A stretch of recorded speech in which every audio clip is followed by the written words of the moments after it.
for Howard is Bryson Baker. Philip Zhao told us that when they're playing at their best, it's when Baker is able to spray the ball from left to right and make decisions in the attack.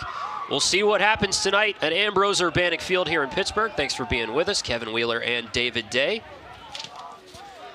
Pitt at #1 for the second consecutive week and a 5-game win streak. This is the highest they've been in the polls since that College Cup season back in 2020-21, that COVID split season between the winter and the spring.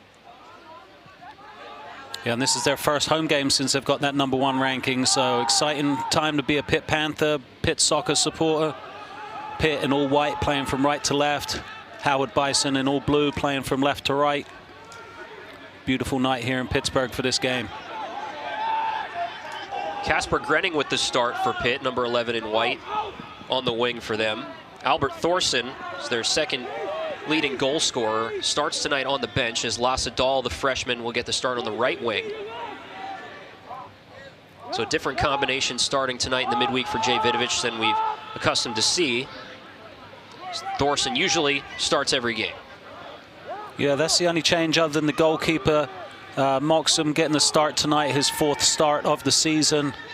Be really interesting to check out the 1v1 matchups all over the field tonight. Grenning down the left-hand side has given a number of right backs fits throughout the season to this point in time, so we'll see if he's able to do that. Looks like Jackson Lewis is going to help out Matingu to try to contain that threat.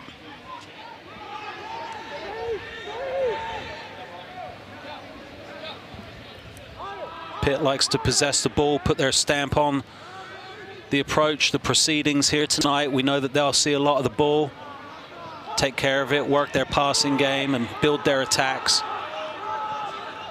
Howard will not be quite as patient with their opportunities. They're going to strike as quickly as they possibly can when they get opportunities, so they'll be looking to get forward in a hurry when they're able to win possession off the Panthers. Howard with 7 shots on goal per game this year. That's 4th in the country. They lead the NEC in scoring. Early foul. Yeah, Howard's been finding the back of the net. I think probably their biggest problem has been conceding too many goals, so I'd say they're more vulnerable at the back, and they need a solid performance out of their back line tonight. Make sure that they stay connected and communicate effectively. Certainly they've been bright from an offensive standpoint and can score when presented with opportunities, when they earn opportunities. They've been in some close games this year, as we alluded to in the Open. 3 losses by 1 goal, a couple of draws as well, and a -4 goal differential in the last 10 minutes of games. 5 different games, David, they've allowed a goal in the last 10 minutes. And that's just a backbreaker for a team when you're battling through a match the way that they have been for much of this season. To give one up, and that's what Philip Zhao told us too this week. He likes where they're at. He just wants his team to be more disciplined and not commit silly fouls and give up easy chances late in games. Yeah, and that's the experience piece. You know, when you have a young team, those are the type of mistakes that get made at times, and that's how you learn, unfortunately. Feitosa now sends this one into the box for Dahl. First shot, that I believe went off the post there, as Liam Keeler, the keeper for Howard, is tested early. So earns a corner now for the Pitt Panthers. Yeah, and Keeler definitely got a piece of that to stop it from going in the goal. See the turnover. Svenby is able to combine with Feitosa, who finds Dahl.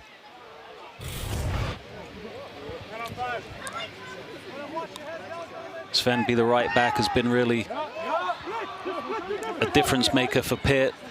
A good motor up the right-hand side, jumping up into the attack and causing odd man situations. Mateo Mayufo to take the corner. First of the night. And we've seen throughout the season how Pitt likes to pack that 6-yard box on some of their corners, and that's certainly the case here. Put a lot of bodies in that 6-yard box, and there's not a lot of room to maneuver, and it makes defenders nervous and goalkeepers nervous. Mayufo to the head of Villamanchana. He tries again. This one stopped once more by Howard. Still loose in the box. Stopped again. 3 chances in a row for Pitt, and they can't capitalize. Yeah, and that's the danger that Pitt presents. Those set-piece opportunities, those corners, getting lots of bodies close to the goal, but Howard stood strong and fought off the attack.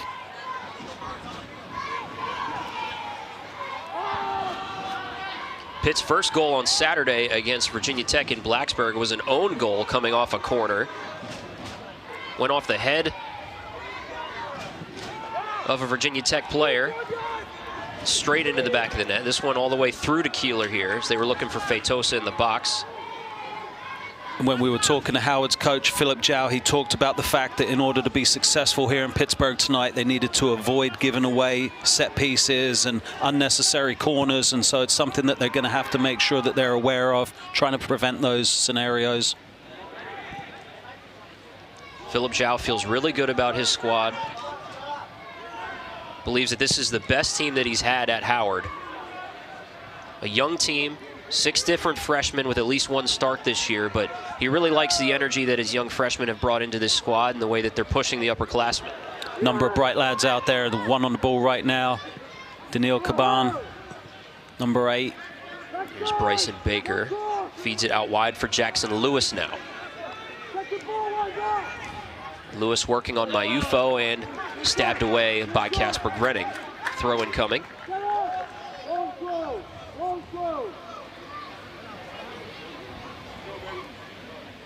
It was great talking to Coach Jow yesterday. He was very excited about this matchup and really challenged his team to see what they could do against this Pitt team. Recognized it was a great opportunity to come and play. The #1 team in the country.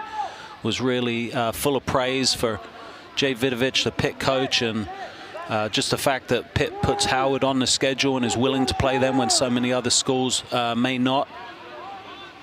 And so he was relishing this challenge, and so was his squad. And this has been a matchup that's occurred for a number of years now. I think this is about the 12th meeting between these two teams, and there's a good history between the two of them.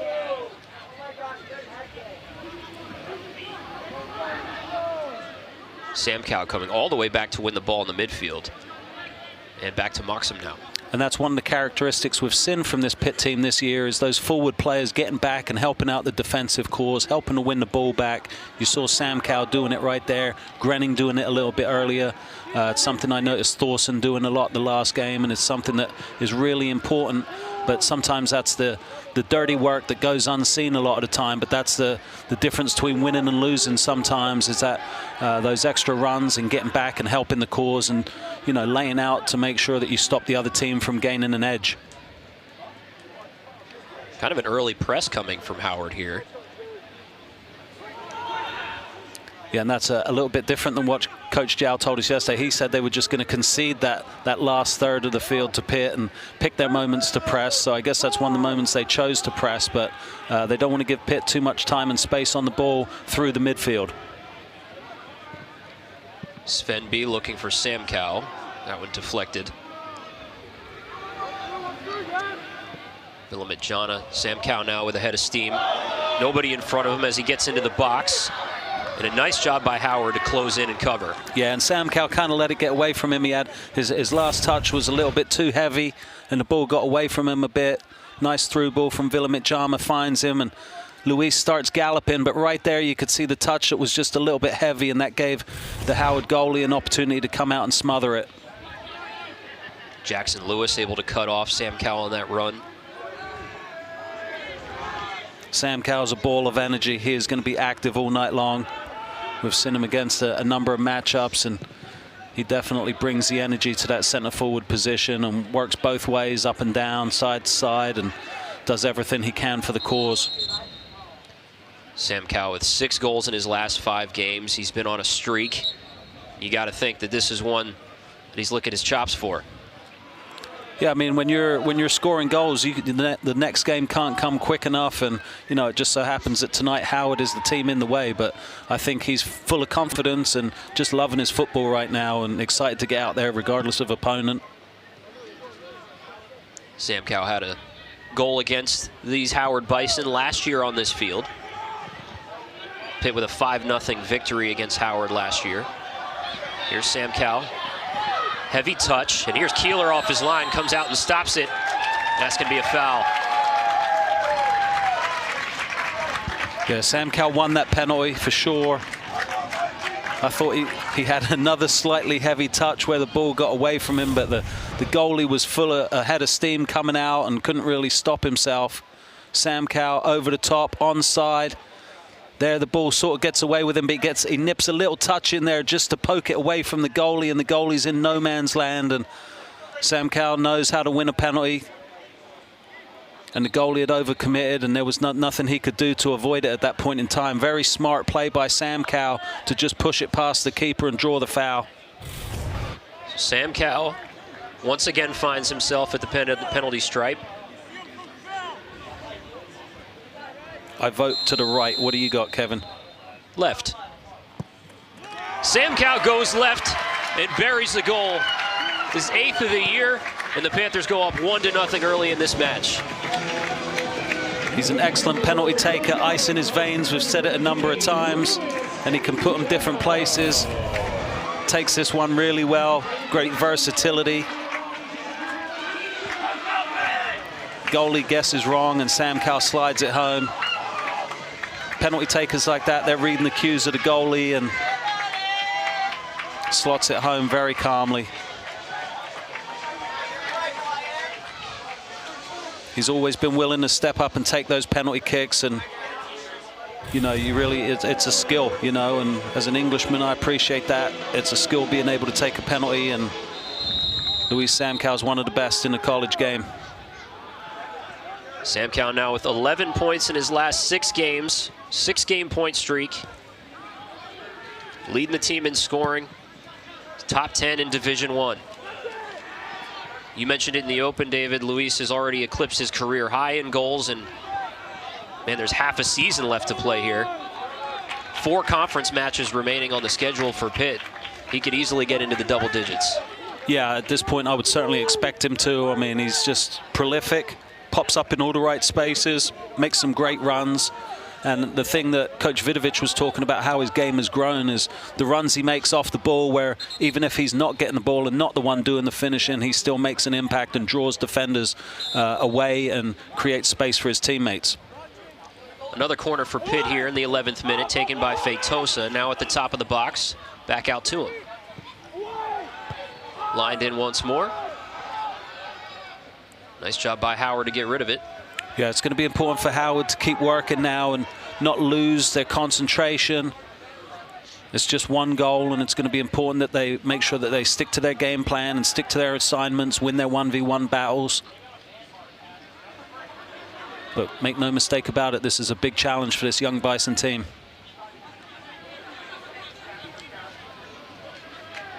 Well, on 60 occasions in the last 6 years, Pitt has scored the first goal in a match, and they have won 54 of those matchups. They find themselves in the same area tonight.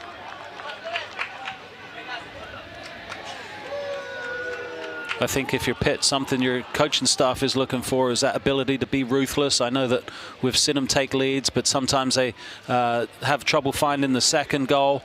And so I think for Pitt, that's a challenge at this point in time, is to maintain the control of this game, the momentum of this game, and continue to build off the great start that they've had. With the high rate at which Pitt is scoring, it's easy to give credit for the goals and the offense and things like that, but they've got 3 consecutive shutouts, and they're one of the best defensive teams in the country to this point as well. Yeah, and that's, again, just part of the from back to front performance of this Panther team to this point. #1 in the country. I mentioned it earlier, deservedly so. And, you know, you can't do it with just scoring. You can't do it with just defending. You need both pieces to be able to really thrive in the college game. And they can adapt to what their opponents are throwing at them.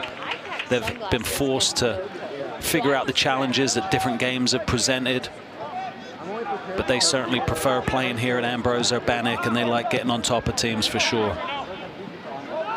Bryson Baker was looking up top. A quick counter as Howard won possession in the midfield. He was looking for Marcus Lewis that time. Pitt once again with possession and a lot of space in front here. And they're patient, and they'll look to pick Howard apart, find the spaces. Great ball from Feitosa up top. Once again for Sam Cowell. Nice stop and a rip here, left-footed stop by Keeler.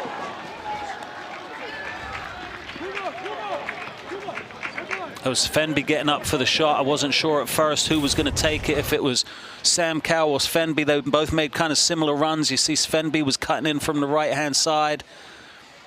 Svenby, nice man, leaves it for Sam Cowell, but nice little deflection, falls to his feet, and he's able to get a rip off.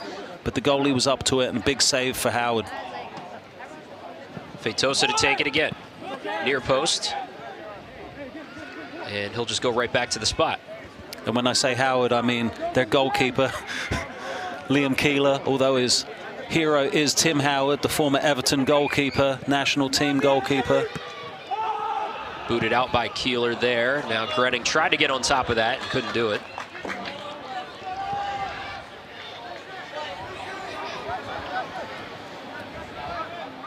So already with 7 shots for Pitt to Howard 0. And I was going to say Keeler's going to have to really stand tall in net, and he's going to be asked to make a few more saves tonight. He's going to be busy back there, and so those are the type of challenges that young players really need to grow in this game, and it looks like he's up to the challenge. He's already made a couple really big saves, and he learned something from even the penalty that he conceded. So I think there's a lot of learning to be happening for these young guys here tonight. Keeler, one of those 6 freshmen with a start this year. The most tested goalie in the NEC.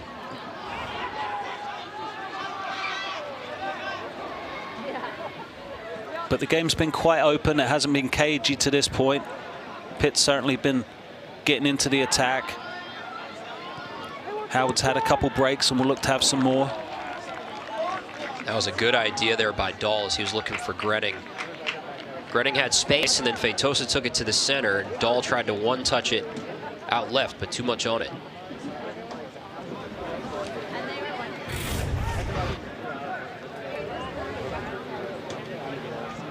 Quick passing combination by Pitt.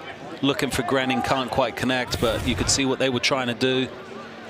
Grenning really has had a monster season for Pitt so far. I really think he's made a big impact for this squad.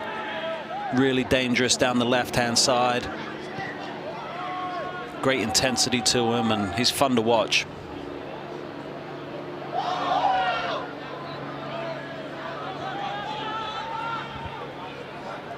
Well, Howard's unbeaten in their last 3 matches. Had a big 4-1 win in conference against Central Connecticut State on Sunday.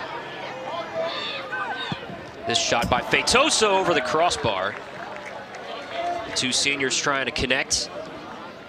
Feitosa trying to get on the board. Yeah, those guys have been enjoying their football this year for sure. Great chemistry between the 2 of them. Sam Cowell kind of gets blocked off, but just drops it back nicely. Feitosa puts his foot through it, but just drifts high on him a little bit, and he'll want another opportunity to have another shot on goal. I think that one just got away from him a little bit, but nice combination play again by the Panthers. Feitosa with 7 points in his last 5 games. ACC preseason watch member. Hit the post against Virginia Tech. You know he's angling for a goal. It's been a little bit for him. He's been more of a distributor in recent matches. Yeah, he's really a great engine for this team as well. I mentioned Grenning out here on the left, but Feitosa is equally as influential through the middle of the park, playing that attacking centre midfield. At times we've seen him go box to box and bring Pitt out of the back and get him going forward. So, you know, he's really got a versatile game, some great touches, some great passing.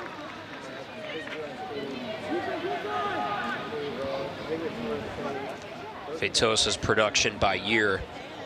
And really, you see the big number there is the 79 in the bottom right corner. Minutes per game. Jay Vidovich talked about it heading into the year. Challenged Feitosa and Sam Cowell to be more available, stay healthy, take care of their bodies, and they've done that. The 2 of them being available so far this year has paid dividends for Pitt. Yeah, and Coach Vidovich tells us all the time the best ability is availability. Love that quote from him, and yeah, it's made a huge difference. Those guys, Feitosa and Sam Cowell, being available, being in the lineup, and game in, game out, you know, they're the first guys I'm sure that he pencils into his lineup. And they've really stepped up, and I've said it before, you know, something different happens when you're a senior. Different mentality, different focus. You know, you realize you have a finite number of games left, and you can see they're just loving going out there every time. Feitosa looking for Grenning that time. Yeah, Feitosa with a lot of injury issues in his first couple of seasons. He was an all-ACC freshman team member back in that College Cup year, 2020-21. Then had 2 years where he struggled to stay on the field, string together any consistency in the lineup. But this year it has been different for him. Second most minutes on the team. Yeah, and his coach talked about how he keeps other players on the pitch calm as well. Said how unique it is for a Brazilian Frenchman to be the calm man out there, but he's definitely a leader.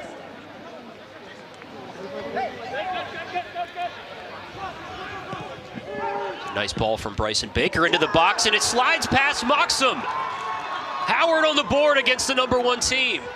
Beautiful ball in from Bryson Baker. And it was Marcus Lewis, I believe, with the finish, and we talked about it. Howard can strike very quickly, and they took advantage of that opportunity. Lewis knew exactly what he wanted to do with it. Beats Moxham at the far post, snuck one in there. Coach Jow talked about they want to be able to use the wings. You see him here attacking from the wings. Baker got it in. Great service. Picks out Lewis on the top of the box, and look at that first time. And gets it by Moxham. That's a beautiful finish and a great goal for Howard. It's a beautiful touch there from Marcus Lewis, his third career goal, first of the year. Really found his way in Sunday's match at a season high 69 minutes and 4 shots, so he's been angling for the back of the net himself, and he equalizes this one. Yeah, now Howard snatches the momentum back from Pitt. Pitt's been really owning much of the ball for the opening 20 minutes of this game. But right there, one counter attack down the right-hand side, service into the box from Baker. Marcus Lewis, that was a great finish. Third assist of the year for Bryson Baker. Baker, the 2-time all-league player. There's Lewis. Nice time for your first goal of the season, huh? And I'm sure Coach Jow will be thrilled with that. Great response by Howard after conceding the early penalty to Pitt. And that's the type of growth that coaches are looking to see from their young side. How do you respond when the #1 team scores on you? And Howard's right back in this thing. I loved Philip Zhao telling us that, the way he's talked to his team about this match leading up to it is that they cannot be nervous and they need to treat this like an opportunity to be on television, to pop up against the #1 team, find yourself on the score sheet and seize that opportunity, not only to just gain confidence for in this game, but for the rest of the year and just in your career, because you can look back on this and say, I performed well against #1, I can do it against the best. Yeah, 100%, and he challenged his team to come out here, talked about the fact that you got to be able to show it at this level, be able to prove yourself, and be excited to play. So I think that it's huge for this young side to be able to step up on this stage, to not be nervous, to not be overawed, and to really take the game on. And really in a game like this, and Philip Zhao told us how many teams won't play his side because of RPI concerns. This ball is up top here for Grenning. He'll slow it up. Cutting back in, he loves that move. Now Villamanjana, right-footed strike into the back of the net. Or now Villamanjana with a beauty of a goal. 2-1 Pitt. What a beauty. Top left corner on a rope. I feel like he's been waiting for that one all season long. And there was nothing poor Keeler could do about that one. Arnie V striking from 35 yards out. Let's have another look. Sam Cow doing the running. Gets the ball down the left-hand side.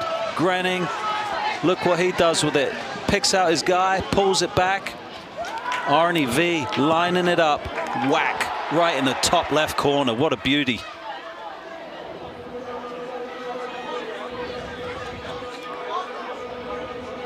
I don't care if it's Tim Howard in goal. He's not stopping that. That is absolute rip. First career collegiate goal for Arnau Villamanjana.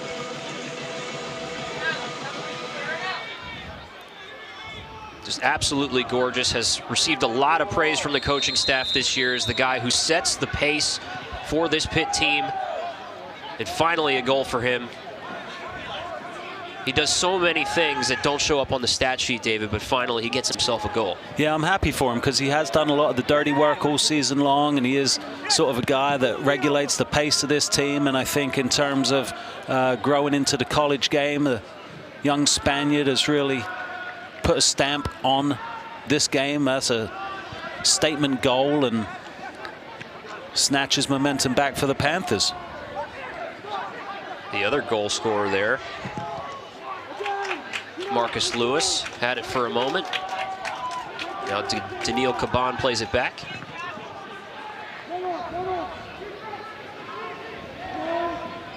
So Howard presses here. Pitt trying to play out. Sullivan can't get it forward.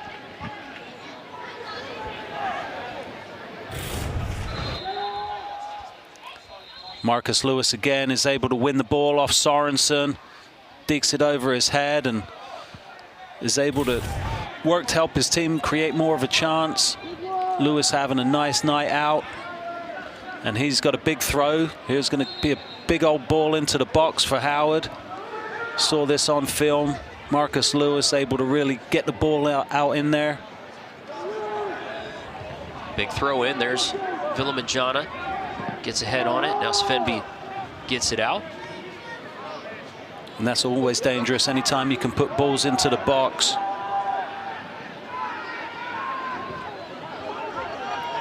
When you have a thrower like that, any throw in the final third of the pitch becomes a set-piece opportunity where the ball can go into the box. So that's a definite nice tool for Howard to have in their toolbox. Looking forward again for Lewis. Jackson Gilman cleans it.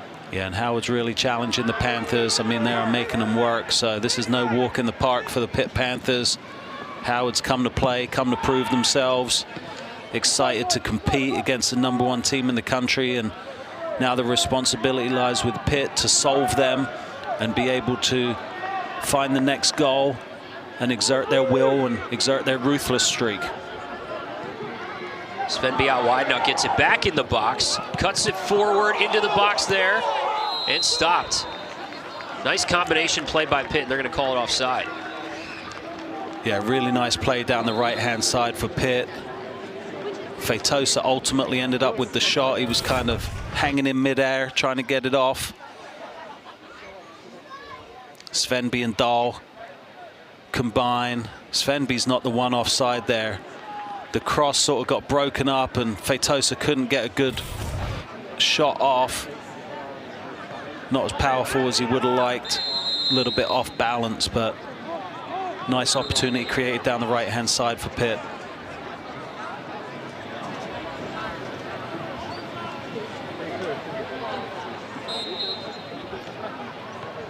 So I think it was potentially Sam Cow offside from the shot. Yeah. But it's been a nice open game, you know. I mean, chances at both ends. Howard certainly didn't show up just to make up the numbers. They're looking to win themselves, put in a good accounting of themselves, see if they can get something out of this.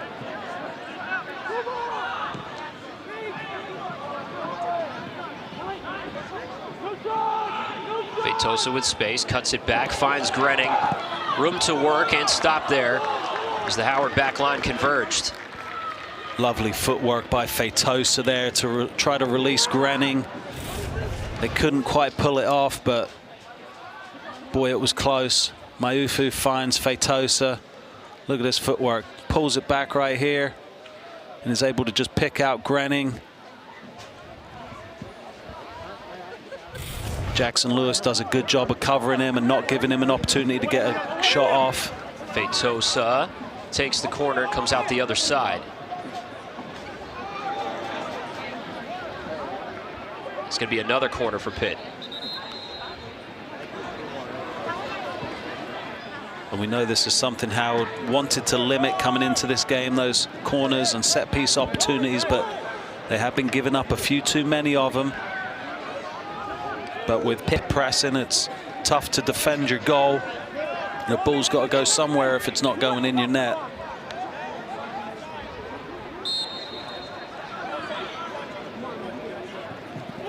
Maufu sends it in.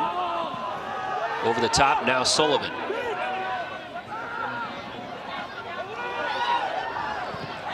Grenning with a nice move. A flick on with the header, another one, and it ends up in the lap of Keeler. Sam Cow with a nice back flick there with the header. Yes, game's been very entertaining halfway through the first half, and it's been flying by.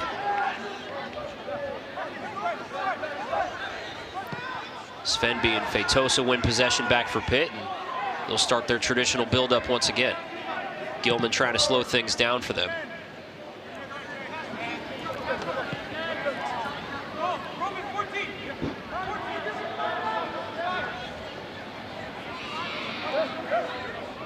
I think this game might have been a bit more hectic than Coach Vidovic would have liked coming into it. I think he'd have liked Pitt to have controlled things a little bit more comprehensively.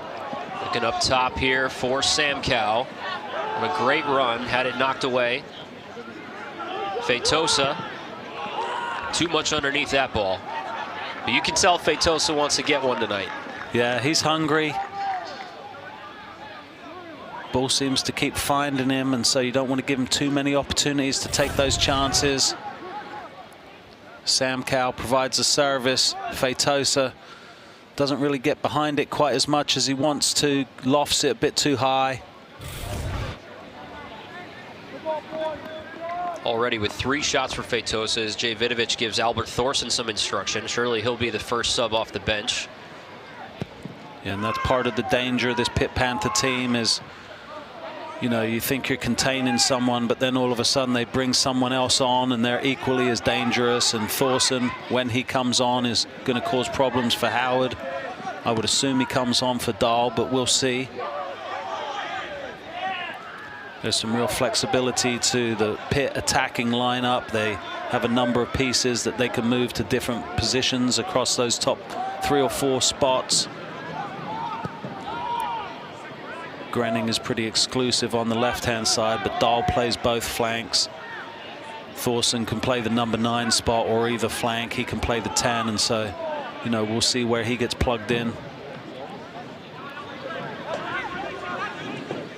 There's a number of other players over there on that Pitt bench that are desperate to get into this game and get some minutes to earn themselves more as this season winds on. Over the top, looking for Sam Cow again. Sam Cow, great stop by Keeler. Sam Cow once again leaves it for Grenning over the crossbar. What a job by Keeler to clean up the initial attempt. Grenning just couldn't bury it when he had room in front of him. Yeah, good build-up play here. Gilman's able to bang it over the top, and Sam Cow's able to corral it, gets himself in front of the defender and pokes a shot off. Keeler with a strong save. Grenning can't finish it. The Panthers buzzing around the hive, but not able to find that final action to get the ball into the back of the net. They've tried to throw the ball over the top to Sam Cow on 3 or 4 different occasions now. They're clearly looking for that. Maybe they like the matchup against Romario Simpson, who's down now on the turf. Yeah, I think if those opportunities present themselves, Pitt's going to be able to find that and take advantage of that. They can hurt you a number of different ways. Obviously, we've seen them build up through the middle. We've seen them use the flanks, and over the top, they can get you in a number of different ways. So Arnie V striking from 35 yards out, you know, they're a tough team to defend, and those are the types of things that good teams are able to do, is find weaknesses or points to attack and mix it up, and Pitt's been effective in doing that so far tonight. Jay Vidovic told us this week, though, he thought that Howard was going to be a strong side in this match. Well, and he was right, and he knew what he was talking about, and he mentioned the fact that former Pitt assistant Rich Costanza is the coach down at George Mason now. George Mason beat Howard 4-3 earlier in the season, and so I'm sure he had a solid scouting report about what this Howard side could do and the different ways that they could damage you themselves. You know, I'm sure he's had opportunities to watch him on film and can see for himself. So not much gets by Coach Vidovic, and he knew what he was in for tonight in terms of making sure that Pitt handled their business and was able to execute their game plan effectively. Howard had only 1 conference win last year. Played 1 conference match this year. And that was a win already on Sunday against Central Connecticut State. They scored 4 goals in that match. Clearly they are capable in the attack. And that's part of the great thing about having young players is sometimes they don't know any better. And so, you know, sometimes, okay, they can be resilient when they do have adversity, and you see they're scoring more this year and they're conceding less. And so, you know, they've strengthened in almost every area on the pitch. Stronger goalkeeper play, some good young talent across the back line, and some really explosive attacking players that like to shoot the ball and like the feeling of scoring goals. So that's a real good feeling for Howard, and it bodes well for the future of this squad. So during that brief timeout, Albert Thorson, number 9 in white, has come in for Luis Samkow. And Romario Simpson now sprints back out onto the pitch as he works through what he had going on. This ball up top, immediately looking for Thorson. Played back by Jackson Lewis to Keeler. Thorson with a high press.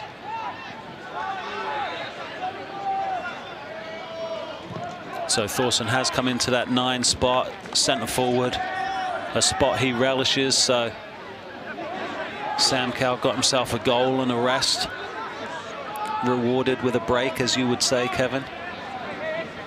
And Thorson gets to come on and play the number 9 position with the number 9 on his shirt, and we've heard from him before that the closer he is to the goal, the happier he is. So that is his favorite position, centre forward, and we'll see if he's able to be effective in that slot tonight. Ball to Grenning, stopped by Simpson, and then off of Grenning again, so a goal kick coming. Speaking on Thorson and who he replaced in Luis Samkow, in our conversation with Jay Vidovich this week, we talked with him just about the two of them and how both of them, and really the whole roster, but those two guys specifically, have grown so much in an area from playing that center forward position to coming back, winning balls in the midfield, and then sprinting forward and joining the attack again. It's something that he noted that, especially Thorson, but neither guy did a ton of last year, and he just noted how mature they've become in just such a quick time and a turn from last year to this year. Yeah, and it's helping to obviously make them complete players and help their team, and they've been putting in the shifts for their team to have success. And like I said, sometimes it's that work that goes unnoticed, but the coaches see it, and we can certainly see it from up here. Being active out there, you know, the days for centre forwards just standing up there and waiting for the ball, those days are gone. So you need more effort out of that position, and both of these guys that played the number 9 this season have been putting in that effort. Right on cue, Thorson came back right there and won that ball, and he finds himself at the top of the formation again. And that's obviously, you know, work rate, conditioning, desire, growth, you know, understanding the game, growing your soccer IQ. Feitosa gets some separation there. Went off the fingers of Keeler, I believe. Feitosa once again firing a shot, his 4th of the match. And that one was on his left foot, and he was lining that one up. I'm not sure that one was going in, but the keeper couldn't take any chances. Well, maybe it was. We'll never know.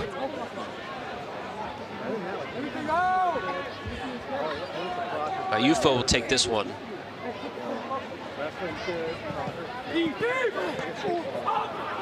It's loose. Grenning tried to bounce her from the top of the box. A nice idea with a crowded situation down there in the goalie box. Now a counter launch for Howard. Centered up by Stallings. Now Bosic. Big disruption by Svenby there to break up that play.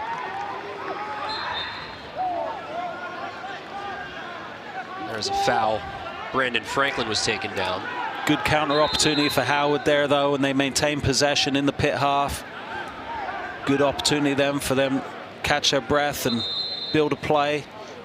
Take the next step with their attacking intent. They're going to make some changes here.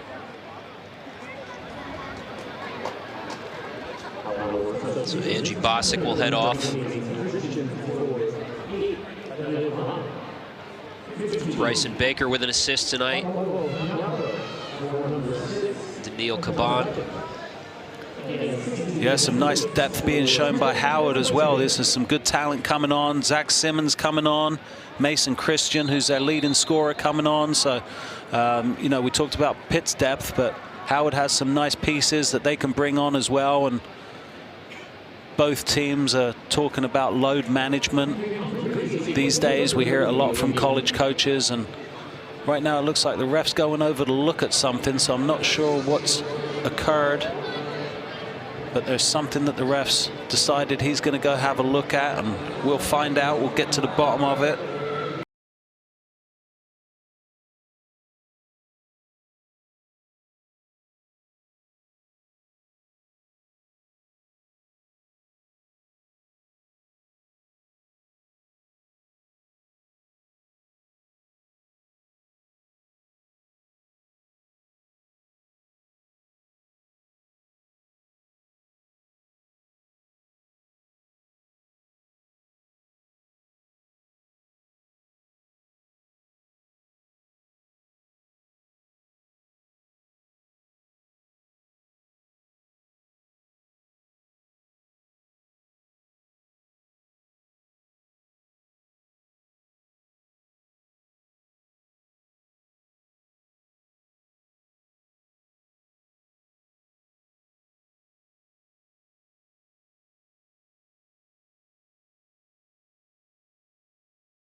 Guess. You're trying to see if anything happened there.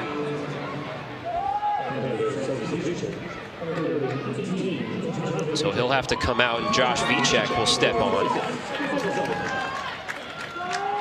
Vicek, the true freshman from Pittsburgh, hometown kid. Pittsburgh kid replaces another Pittsburgh kid, so it's mandatory. You got to have at least one Pittsburgher on the pitch at all times. Hopefully Sullivan's all right, but he's a pretty tough kid, so I would imagine he will be okay.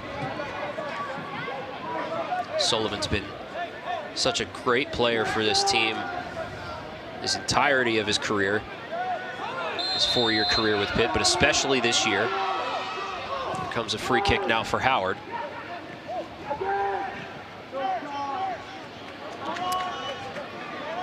Josh Vicek's been praised as well by Jay Vidovich so far this year. Played 6 games. He's got a start against Penn earlier this year. But when he comes on, he loves his work rate and the way that he plays. Yeah, it'd be nice to get an extended look at him right now. Talented player, really fits in well to this Pitt lineup. And, you know, we talked about the depth of this team, and he's another great asset. See there, winning the ball and getting Pitt going the other way. Keeps possession, gets it forward to Thorson. Now Dahl out wide. Dahl fires a shot to Keeler. It bounces off of him. And another corner coming for Pitt, their 8th of the night. Yeah, Keeler's been busy back there. But as I mentioned, he's been up to the challenge. He's made some big saves. But the corners keep coming, and you don't want to give Pitt too many of them. But 8 is a lot, so we'll see if they're able to capitalize off this one. They line up a little bit differently, all around the penalty spot rather than in the 6-yard box on this one. Villamajana off of his head, and once again Keeler is there.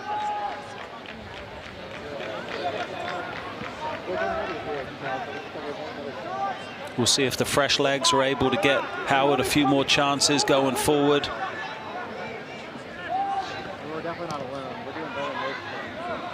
Pitt winning the ball back quickly there and looking to go again. Feitosa's patience when he has the ball at his feet. It just seems like he has everything under control. Yeah, and I think that's part of that calmness that he brings to his teammates as well. You know, when you've got central midfield players that are confident enough to put their foot on the ball and slow down the pace of play when necessary. It's really valuable.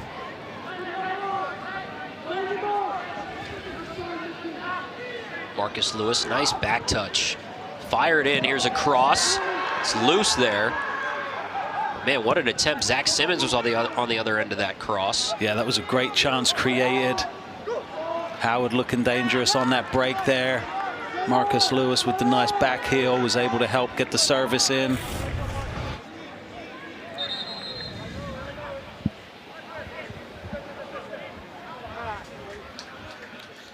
Simmons couldn't quite finish it, but it was really good service into the box. I think it was Kubasiak was able to provide that ball in, the left back.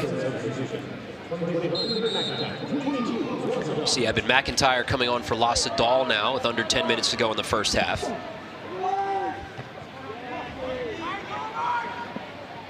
McIntyre's been getting more minutes the last few games as well, so he'll be excited to get a run out there. And it looks like McIntyre shifted into the center forward position and Thorson's gone out to the right wing. So Pitt continuing to work the matchups and alter some of these 1v1 matchups that they have. We'll see if they're able to make changes but maintain their grip on the game.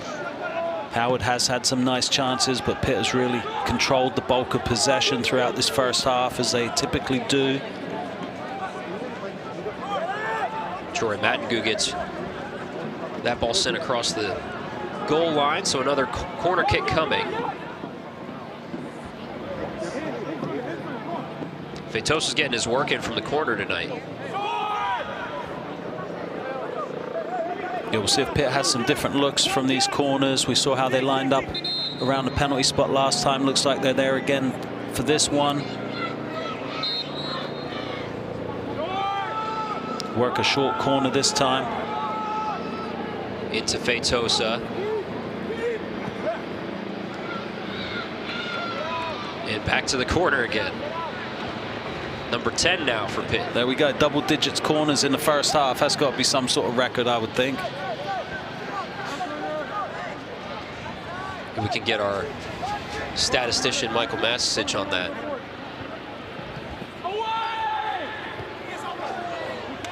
Thorson with a nice ball off his head. Just too much on it. Couldn't get on top of it.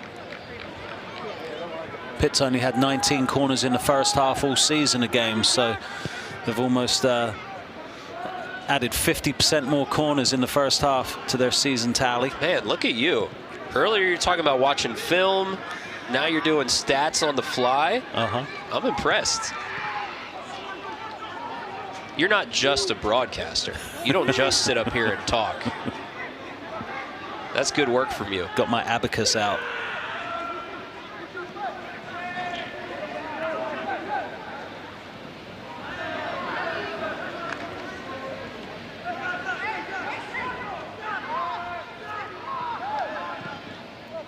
We'll see if either team can find another goal before the halftime whistle, or if they're going to go in at 2-1, and will the coaches make adjustments from there.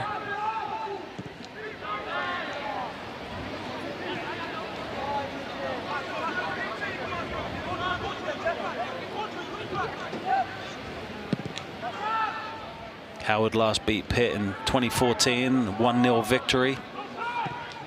You were probably commentating that game, but I noticed in the box score that Valerian Balogun played for Howard that night. Got 42 minutes. He went on to play for U.S. national team and is playing in Europe now. So that was an interesting name I saw on the score sheet.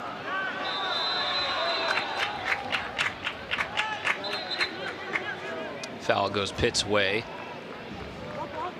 I could have been calling that one. I don't know. I'd have to look back in the archives. I know this is your 10th anniversary as the voice of the Panthers. Fetosa takes a whack there. First yellow card of the night. Was it Matingu? Yes. So can't go through the back of guys, so that's a pretty easy one for the ref there. Haven't had too many fouls in this first half either, so just 5 between the two teams. Pretty cleanly played game to this point in time. Don't want to jinx nothing. Sometimes I have a habit of doing that, but I don't get that sense. Nice run from Howard. Gilman plays it back to Moxham. Howard's really come to play. They haven't been overawed by the stage or the team that they're playing against, and so I've been impressed with how they've gone about their business this first half. They haven't looked out of place at all. I think McIntyre knew he was offside, so he's delaying touching the ball there. Another nice idea by Pitt.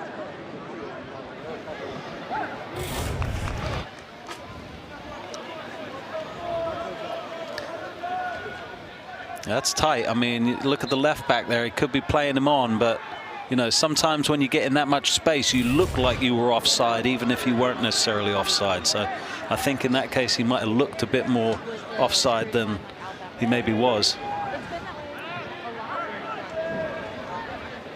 But he was on such a run, too. He found himself in 20 yards of space. Well, that's what I mean, that it might not have been offside and it might have just looked like it was offside, if that makes any sense to you. It does.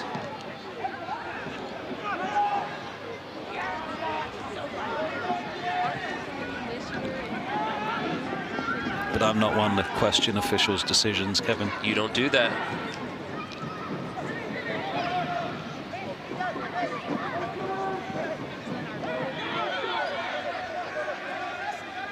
Simmons with it.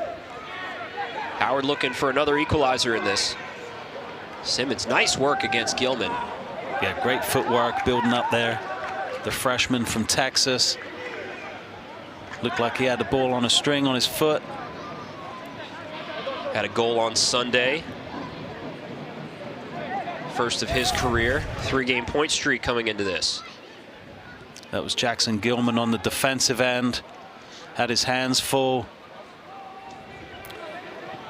Simmons really making him work, just wasn't able to find that final action, whether it was a pass or a shot. I think he got caught in two minds what he wanted to do with it.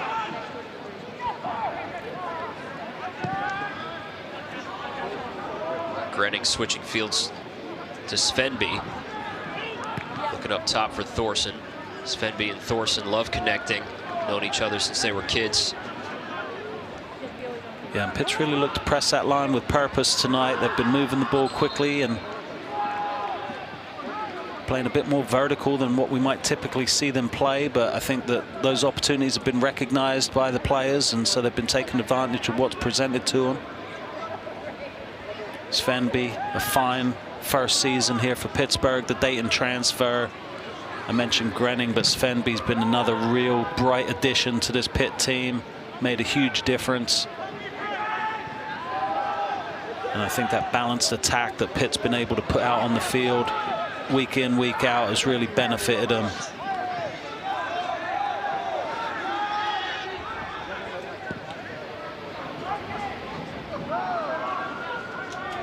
Pitt doing a good job of squeezing their back line up there and preventing Howard from really breaking out over the top.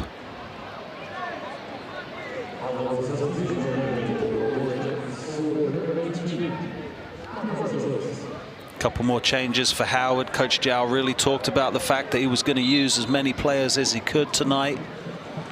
And while this is a massive challenge and a great matchup for Howard, also they've got to think about the fact that they got a conference game on the weekend, and so they're not looking to, you know, kill themselves trying to get a result tonight. They want to make sure that they use this as a growth experience, that they do the best they can throughout their squad, and that they leave themselves in a position to continue to build on their good start to conference play. And I think for Pittsburgh, you'll see a similar sort of perspective. And while Pitt doesn't have an ACC game this weekend, they do have a matchup against Denver on the horizon on Monday. Top 10 matchup against Denver. We'll talk about that a little bit more at halftime. So it's kind of back to the point about load management, and with the no re-entry in the second half, we've seen college coaches kind of managing their rosters a little bit differently, trying to get guys a bit more extended break at the end of the first half, and then maybe delaying them starting the second half, trying to manage the amount of time and workload that they put on their players, and being cognizant of that.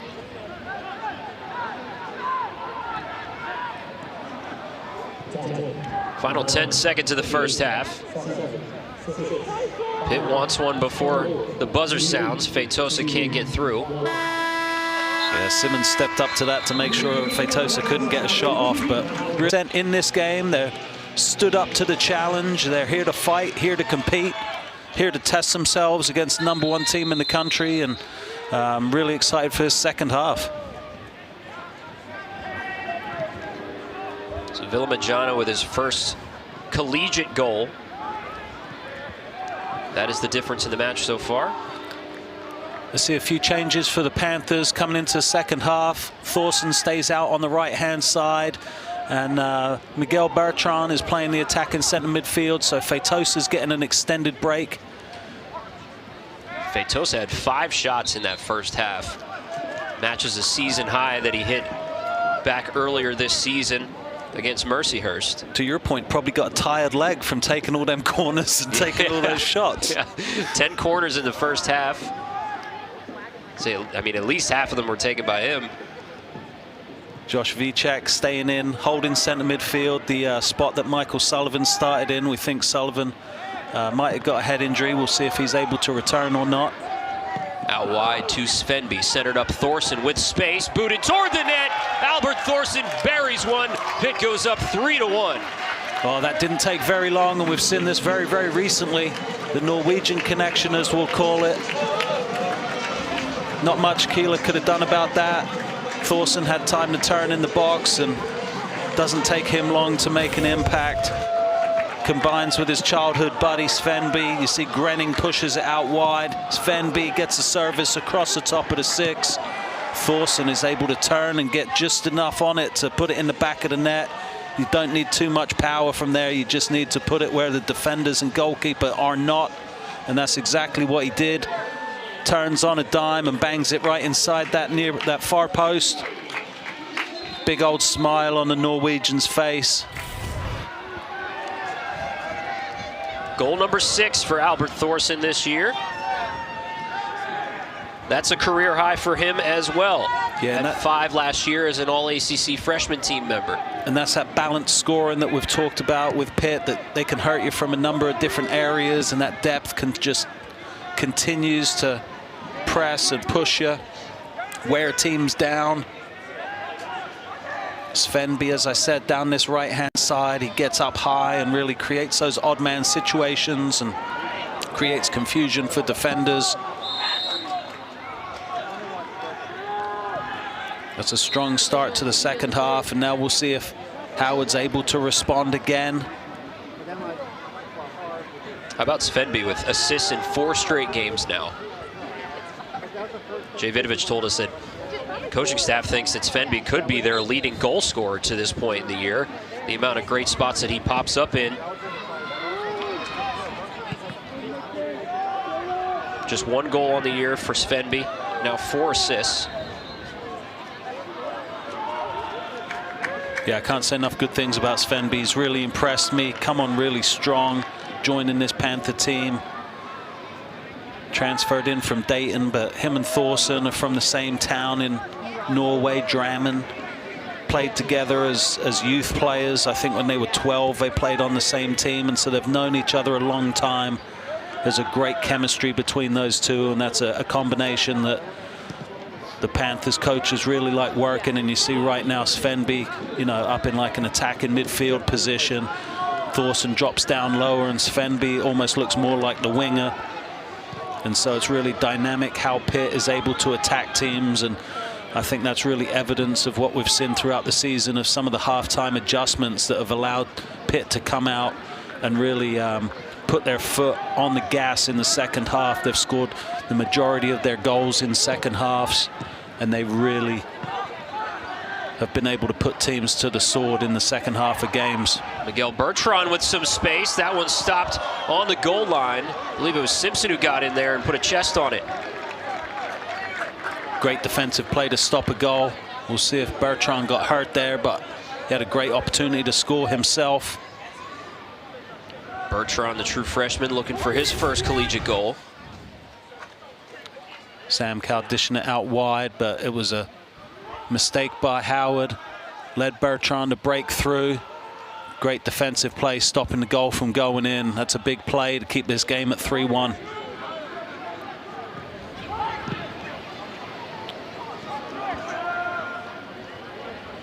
I think it was, sorry, Romario Simpson on the defensive play there. I was just going to comment on your mention of Pitt's second half prowess. 15 of their 20 goals coming into this match tonight have come in the second half.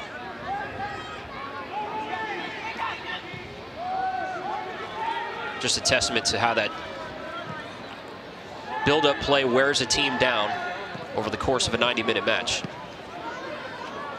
They typically find their way into the back of the net in the second 45. And I mean, Thorson scored a similar goal like that against, I believe it was Boston College a couple weeks ago. Similar assist by Svenby. So I can't say enough about the combination of those two players. Great chemistry, and it's a real strong attacking threat for Pitt.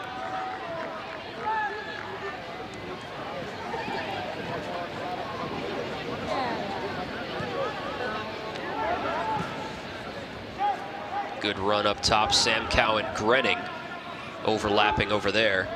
Now Bertrand.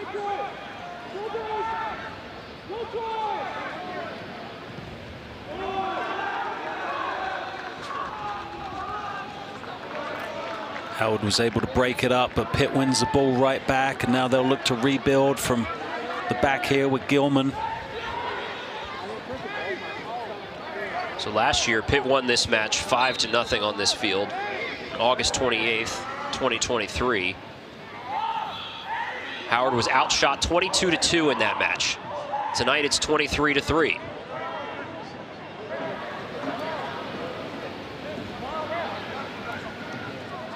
Talk about the improvement, though. I mean, the shot attempts, yes, obviously coming in bulk for Pitt. But last year in that match, Howard committed 20 fouls.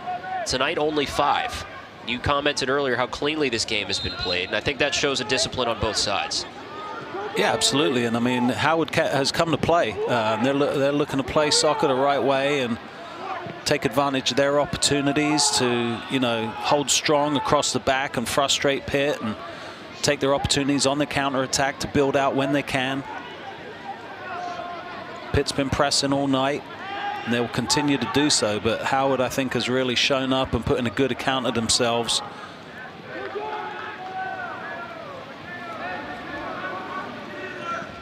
So 3-1 now on the strength of an Albert Thorson goal. So now Thorson and Sam Cow have scored against Howard in 2 consecutive years.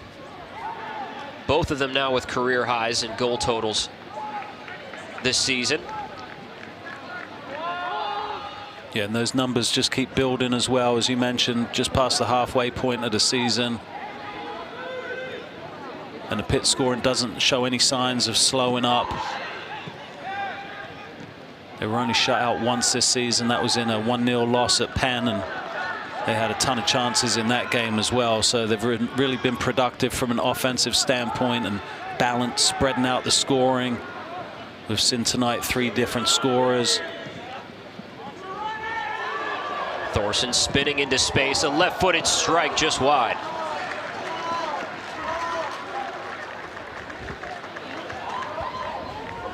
Thorson looking for number 2. Yeah, Thorson's made an impact since he's come on. Immediately in the first half, and this second half has really got off to a good start for him there. The shot takes a deflection, wins another corner for the Panthers. We'll see if they'll get another 10 corners in this second half.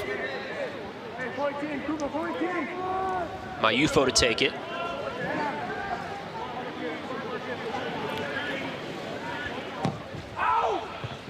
Going near post. Yeah, and Pitt was stacking that 6-yard box again, so a few different looks we've seen from their corners tonight. Short corner, stacking the box, stacking the penalty spot.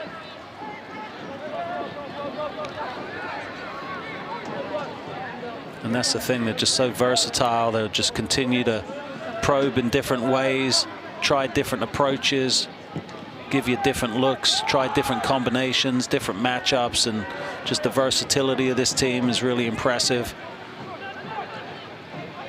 The pieces they've brought in, and they've really complemented the pieces that were here. You know, we talked to Coach Vidovic about last season, and while they made the tournament, their record wasn't that impressive. I think they only won 6 games all season long. Well, this year they've already won 8, and Coach Vidovic talked about the fact that, you know, this Pitt team had to suffer together last year, and there was a lot of moments that they did suffer through. They blew a lot of leads, struggled to hold on, struggled to put together complete performances. So I think they've really grown from the experiences of 2023, and their leadership has grown. They've really been able to build their culture and recreate the strong culture from a couple years ago.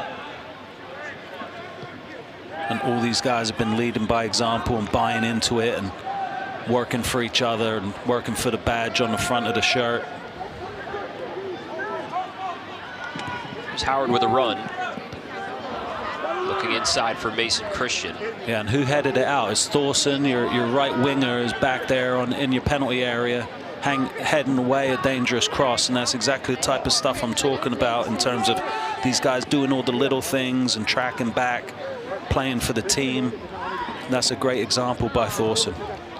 Well, you made the point in our conversation with Jay this week that, you know, Sam Cow and Feitosa, the challenge that was issued by Vidovic to them at the end of last year was to become more mature, become leaders of this program. And you noted that just by watching them, the way that they play the game is different this year than it's been in the last 2 to 3 years for those two guys. And you noted that it's a connection now to those College Cup teams and the culture that was created back then in that 2020-21 season and then again in 22.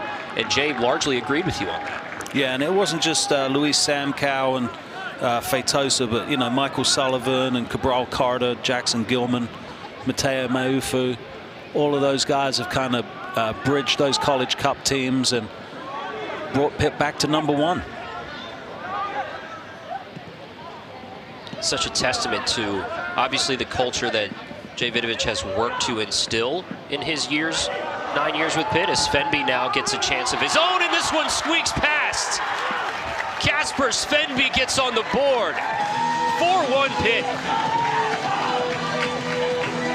Svenby getting rewarded for his work tonight. He's been dangerous. It's a tough break for Howard because I think it took a deflection on the way in. And you see there the young keeper, Keller, talking to his teammates, making sure they keep their head up. You see here the challenge comes in and it ends up going off the defender's foot. Marcus Lewis is tracking Svenby back and puts a challenge in right as he's about to shoot. And then the deflection ends up going off Matingu. So tough break for Howard because they were really working hard to stop that opportunity, to stop Svenby from getting a shot on goal. But I'm pretty sure Svenby's going to take it. And I would too if I was him. So Svenby now with his 5th career goal. 3 points tonight. Goal and an assist in his 2nd of the year. Balanced scoring, and Pitt really taking their foot and just shoving it down on the gas in this second half and really turning the screws on Howard. Tough break, a tough goal to concede for Howard, but that's how it goes sometimes. You know, it kind of reminds me now, as we were just having that conversation about those Pitt College Cup teams, the French connection back then, Valentin Noel and Bertrand Jacquesson. And now Pitt is starting to have this Norwegian connection. Yeah. Svenby and Thorson both with goals tonight, and they just seem to be getting stronger. Yeah, the Norwegians, I think, have made a big impact. We talked about it earlier in the season, that the 4 Scandinavian lads as a whole, really, you know, the Denmark guys, Grenning and Lasse Dahl. Thorson was here last year, but bringing in his countryman, Svenby, I think it's made a massive difference for Pitt and really been able to bring them back to prominence. You know, you add players like that to guys like Feitosa and Sam Cow and, you know, Gilman at the back, Cabral Carter at the back, who's not in tonight, but, you know, the development of the depth, specifically about the goalkeeper position. Moxham stepping up and helping win games. Sorensen there on the ball, number 5 at the back. He's stepped into the back line and really helped stabilize that. So You see less of the mistakes, less of the blown leads, not letting teams get back into it.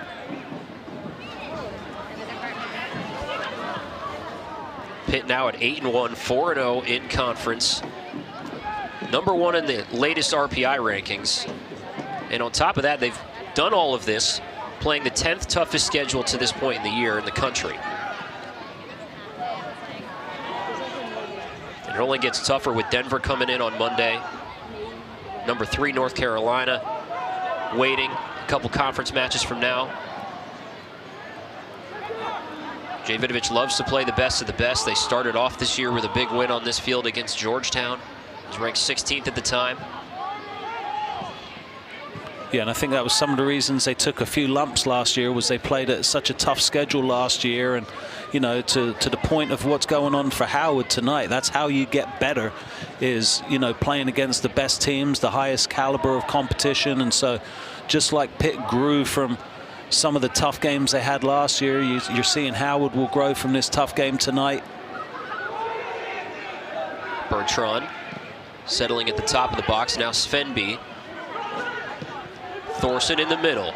The Norwegian connection once again. Deflected this time. Yeah, I mean, Howard's working hard to stop those opportunities getting towards their net. The Svenby goal ended up getting deflected in, but those guys continue to work back there. A lot of pride on the line.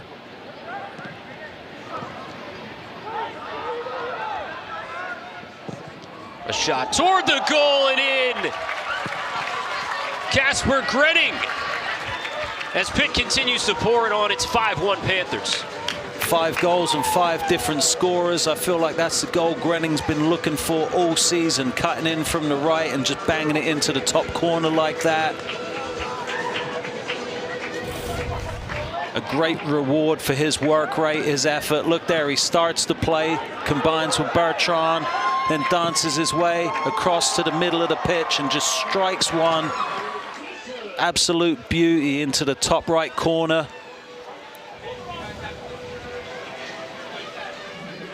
That's a beautiful goal. Second straight game with a goal for Casper Grenning. Had one against the Hokies at Virginia Tech. His 3rd of the year. Another great addition, as you just talked about. Kentucky transfer Casper Grenning. And now he gets rewarded and gets subbed out. So we won't see Grenning the rest of the way.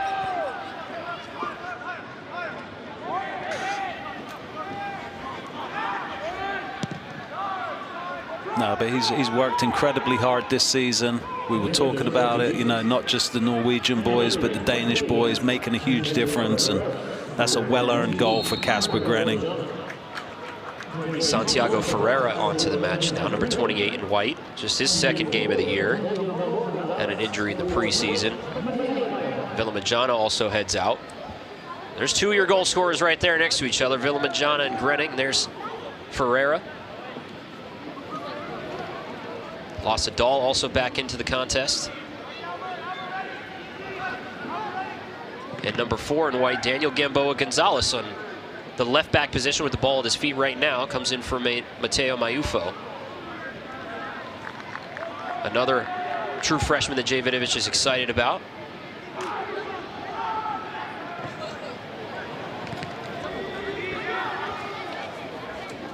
So now we get to see Nicholas Sorensen, number 5, the center back there, and Daniel Gamboa Gonzalez, 2 true freshmen.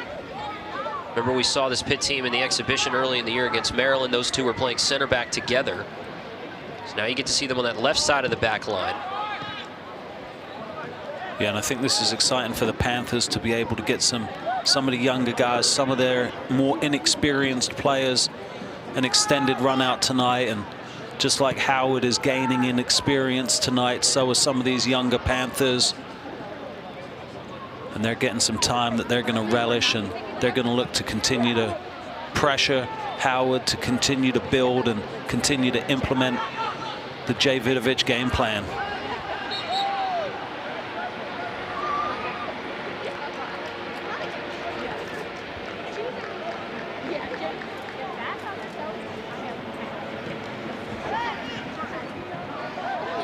Jay Vidovich told us this week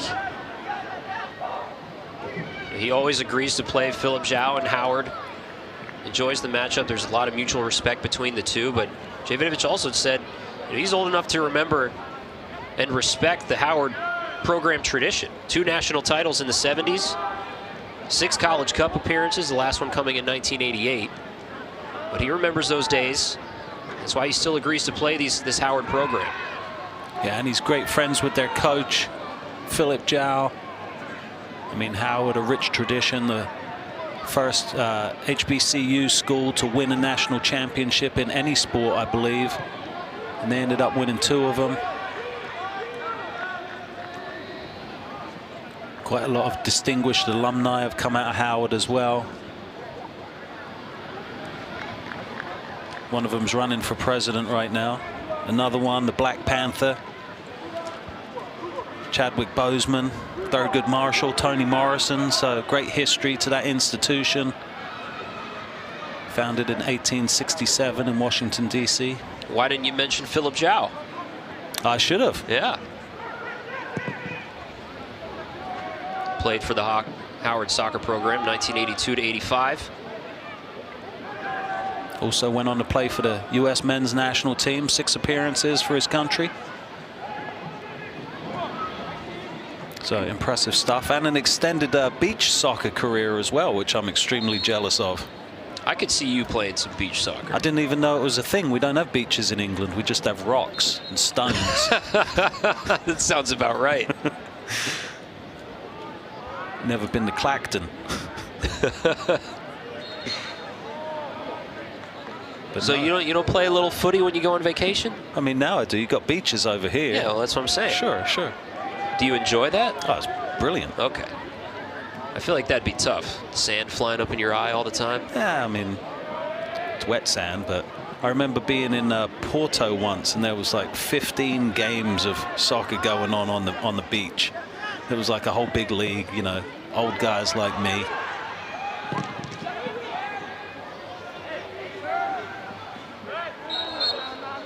Thorson in a tough battle over there.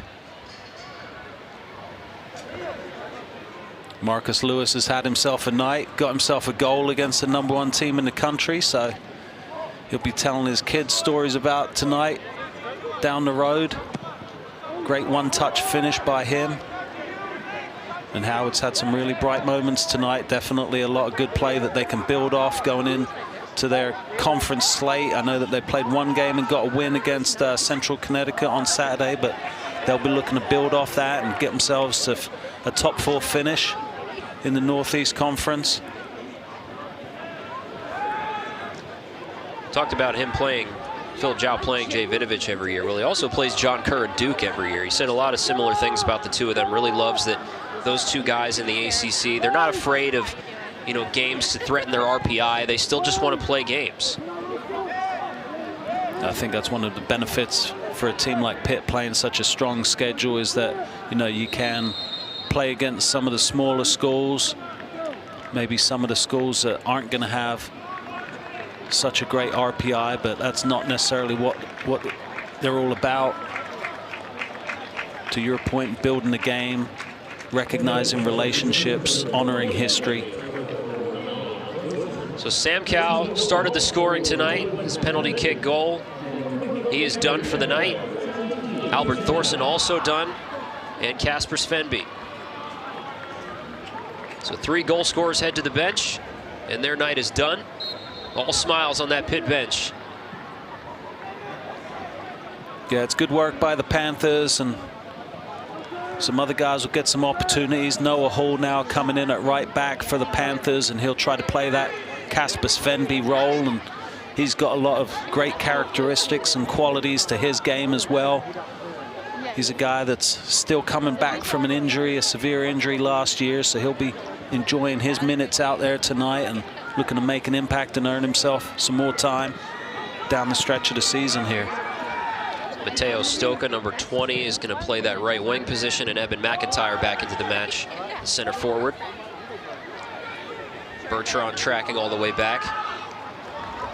Gets it to Noah Hall.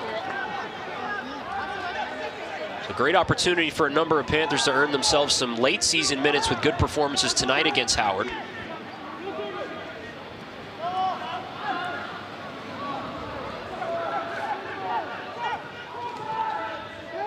Out wide here to Daniel Gamboa Gonzalez. Now Lasse Dahl. Dahl started this match, fires it in. And a nice dangerous cross looking for Stoka there. Noah Hall taken down, that'll be a foul. Yeah, it was a dangerous ball across the top of the 6-yard box by Dahl. Stoka couldn't quite get to it. I mean, you could make the argument that's a penalty. If it's a foul, it's technically in the box, but I won't tell anyone. Marking it just outside there. Dangerous position for a free kick for Pitt. Marcus Lewis committing the foul.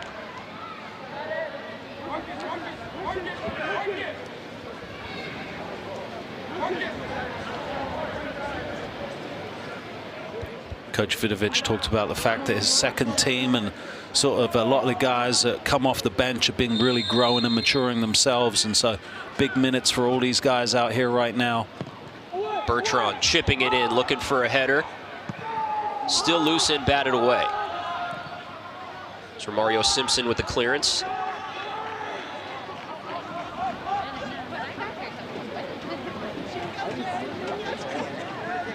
But I think from a coaching standpoint, you want to make sure that, you know, yeah, you can get some of your starters out and get some of your bench guys minutes, but also there can't be a drop off in whether it be pace of play, style of play, control of the game. Don't want to give away anything sloppy, and so it's a big test for these guys that are out there right now to continue to wear down Howard. For Howard, a big test for them to see if they can hold off the Panthers from scoring any more goals, see if they can create some more opportunities down the stretch themselves. Dahl with Green in front of him. Keeler comes out, puts a foot on it. So corner coming. More subs coming on as well.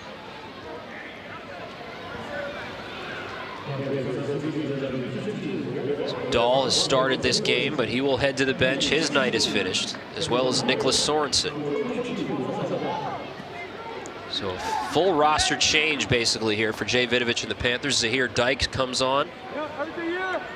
Only one game to this point in the year so far for him. Had a goal in this matchup last year, though.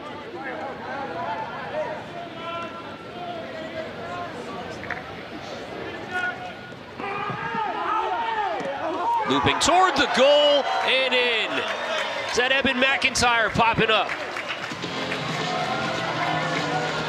Nice goal for the boy from Charleroi. We've said before he knows what to do with it. Bertrand put it on his head and McIntyre was able to flick it into the back of the net. I was wondering if it might go in on its own if McIntyre hadn't headed it, but no, he needed that extra touch to get it by the goalkeeper. Beautiful delivery. McIntyre out jumps his opponent and just nods it down into the goal. Great effort by number 25. McIntyre get himself on the score sheet, and it's 6-1 to Pitt. Second career goal for Eben McIntyre. Bertrand with the assist from the corner. His third of the year. The second team continuing the scoring barrage here at Ambrose Urbanic Field. They're going to take a look at this. Yeah, I mean, I'm sure that the goalkeeper, Keeler, and Howard defenders will be claiming a foul. Going to be really hard to pick a foul out of a melee like that in the 6-yard box. I didn't see a foul, but that's the type of pressure that teams put on their opponent when they're defending in the 6-yard box, defending corners.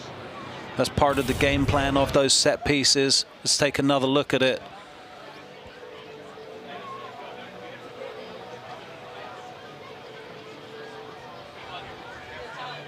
I mean, if anything, it was Gilman went down, but I didn't see any infraction committed by the Pitt players, and so I'd imagine that's a good goal.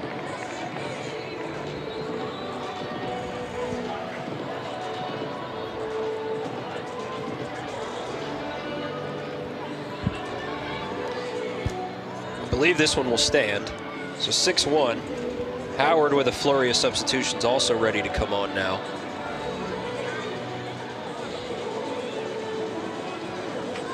And as I mentioned, Howard can, as a group, hold their head high, put in a great account of themselves tonight. It's tough to hold Pitt off the board. We mentioned their second half prowess. They really grind teams down, and you know, there's not a lot of solutions to that. I mean, the only team that found a solution to that all season was Penn, and they withstood a barrage of chances. And we'll see how the rest of this season plays out, if there are teams out there in this country that have a solution for the Pitt Panthers. But to this point, there have not been any. And any team that they face is going to face a challenge. See there, a nice look at Gilman getting stepped on by Roman Stallings. I'm sure Gilman will be more than happy to get stepped on if it helps get his team a goal. I notice there's two Panthers that haven't been subbed out yet in this game, and that's Gilman and goalie Moxham, and I'd venture to say Gilman's not coming off his pitch tonight. There's a lot of youth and inexperience out there in front of him, so you think that the captain and Gilman would be out there as a steadying voice, the extension of the coaching staff on the field.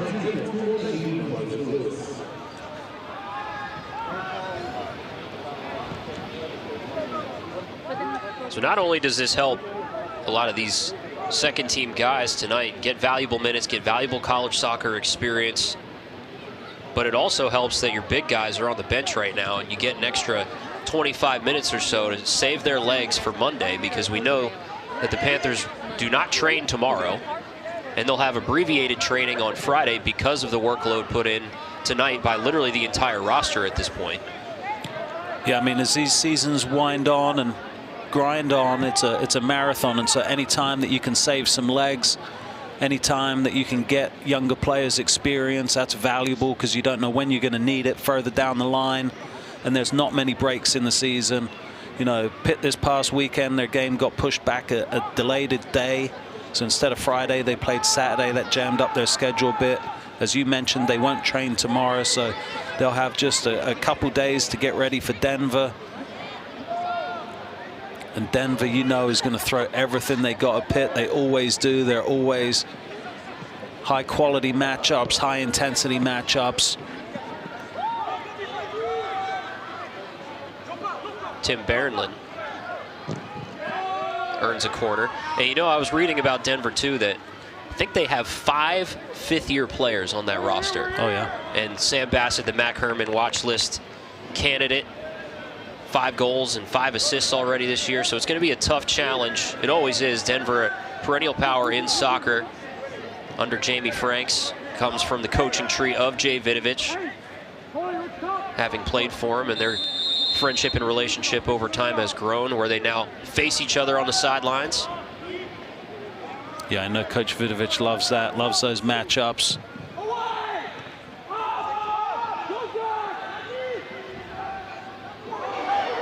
Santiago Ferreira fires this one to the goal and in. Santiago Ferreira with a goal. It's 7-1 Panthers. 7th different goal scorer, and it's 7th heaven for the Panthers tonight. Howard really was strong in the first half, but Pitt has turned the screws on him here in the second. Another corner.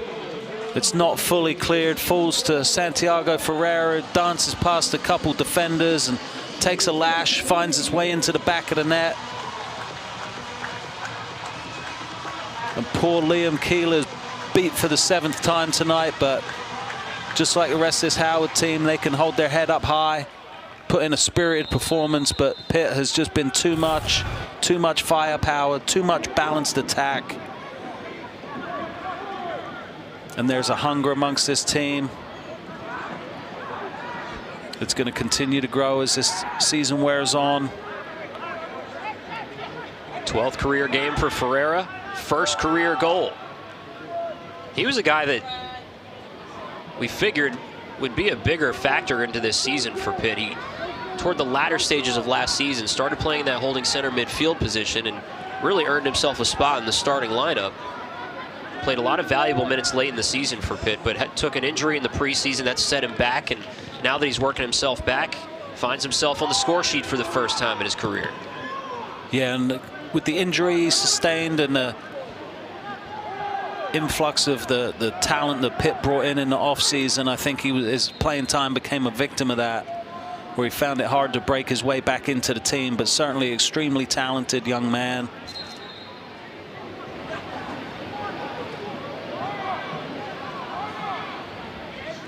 His dad played in the MLS. His brother Jesus plays for FC Dallas in the MLS, so good soccer family Ferreira comes from. Got a ton of talent. He's just going to have to find a place within this team and grow into it. He doesn't play like his 5'6" frame either. Pops up in some contentious places on the field. But that's what's so important about taking advantage of your opportunities. I mean, you saw McIntyre score a goal tonight. Ferreira scored a goal tonight.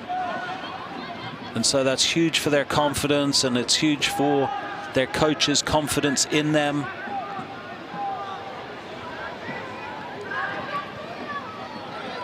Angie Bosic has it taken away. Pitt just snuffing out any kind of opportunity for Howard there. They're not going to have it. They're not going to give Howard an opportunity to get themselves back on the score sheet if they can do anything possible to prevent it. And just like we talked about the second half adjustments in terms of Pitt being able to be more clinical from an offensive standpoint, I think you've seen them be a bit tidier from a defensive standpoint as well, and not give Howard a route back into this game. And obviously the third goal from Thorson early in the second half kind of did the damage, but Howard hasn't been able to get anything going in the second half, and Pitt has worn them down, as they have a number of other teams over the course of this season.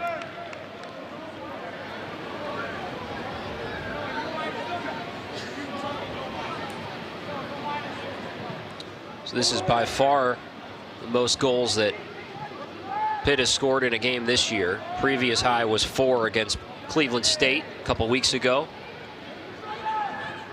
Most since 2021 against Duquesne.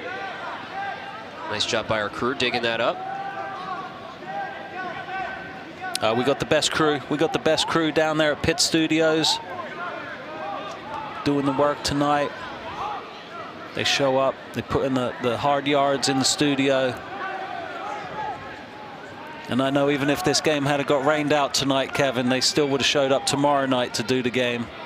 Would have got it on TV. That's without a question.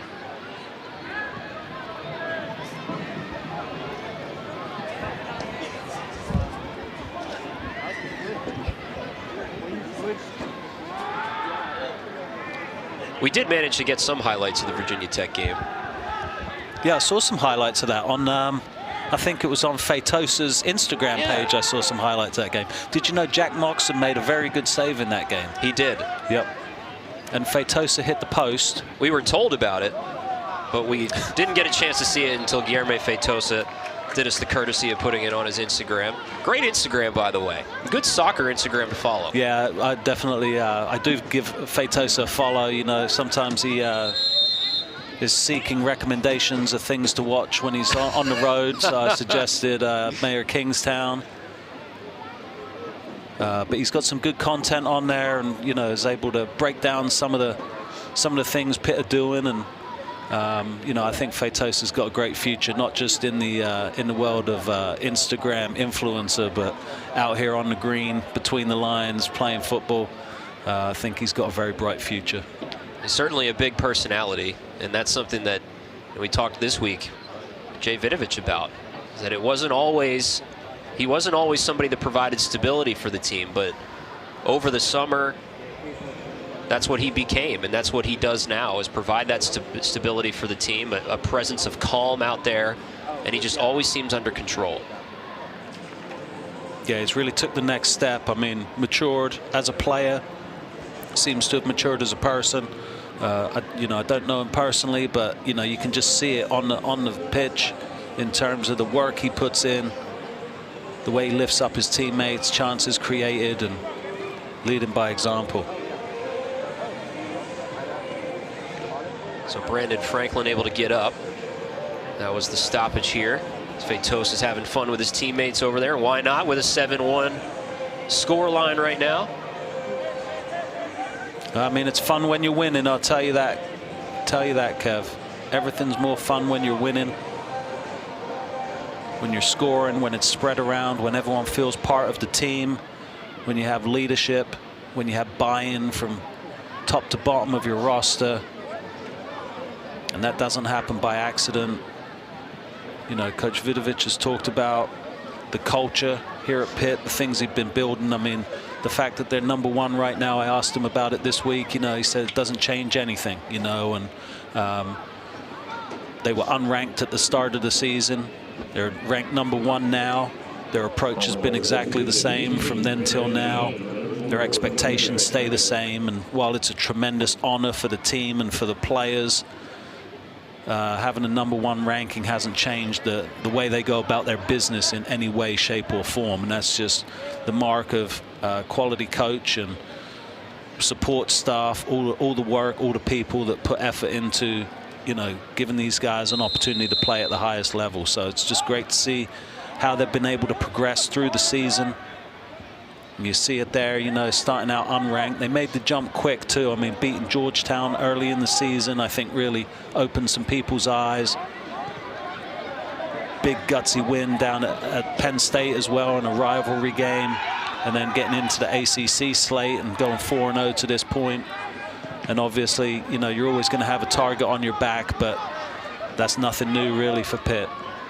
I think to this point, they're garnering so much attention because not only are they winning, but they're doing it in fairly dominant fashion. I mean, they allowed the goal tonight. It was a beauty of one there by Marcus Lewis for Howard.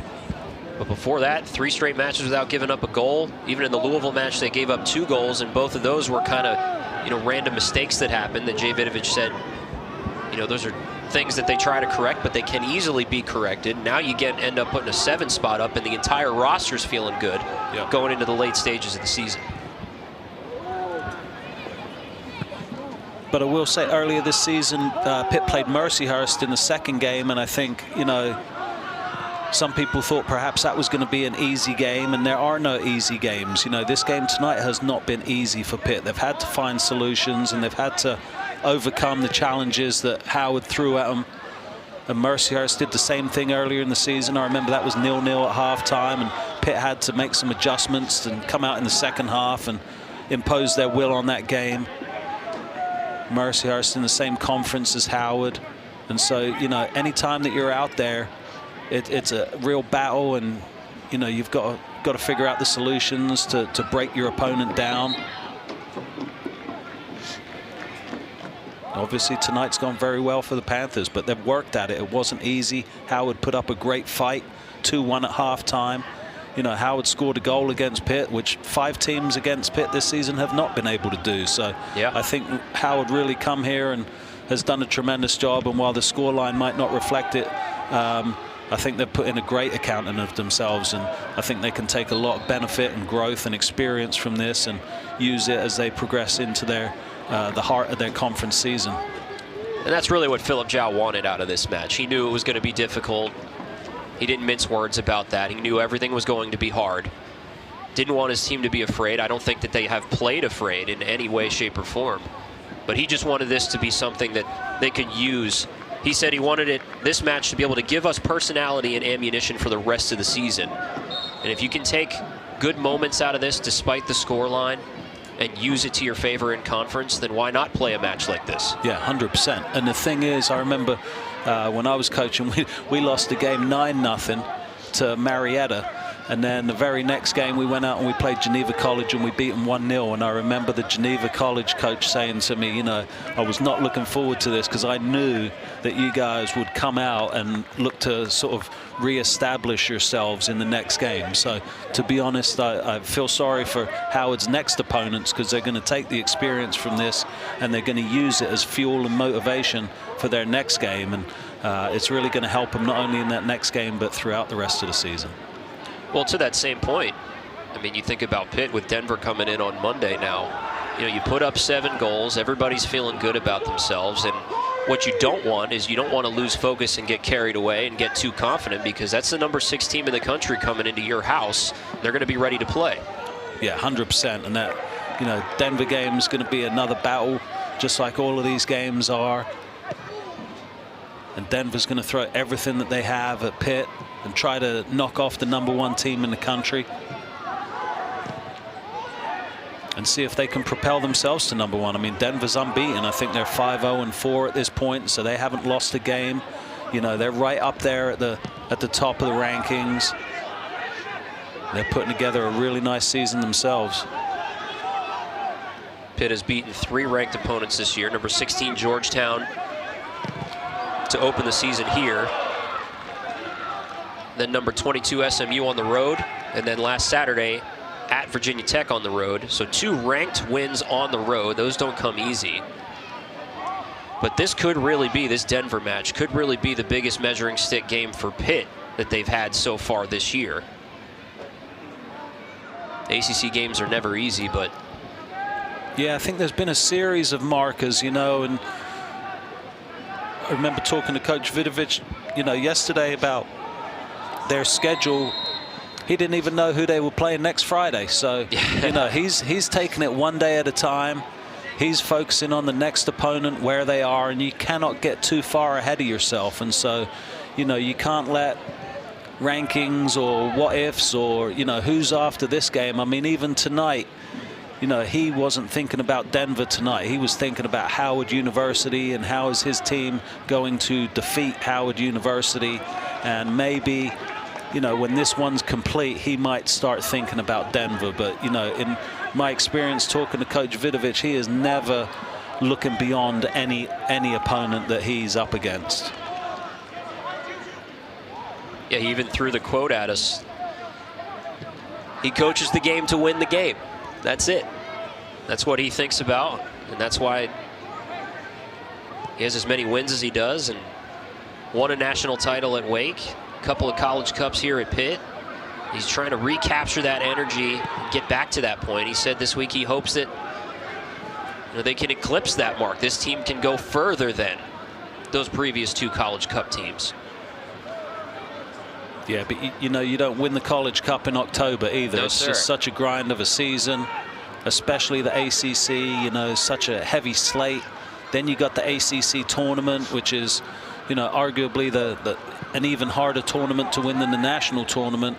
And then you got the national tournament after that. Yeah. And so to come out of that in any kind of successful state is a real accomplishment. And so, you know, obviously Pitt has some massive goals, and they're going to continue to look to build off the success that they've had to this point in the season, but they're not going to take anything for granted.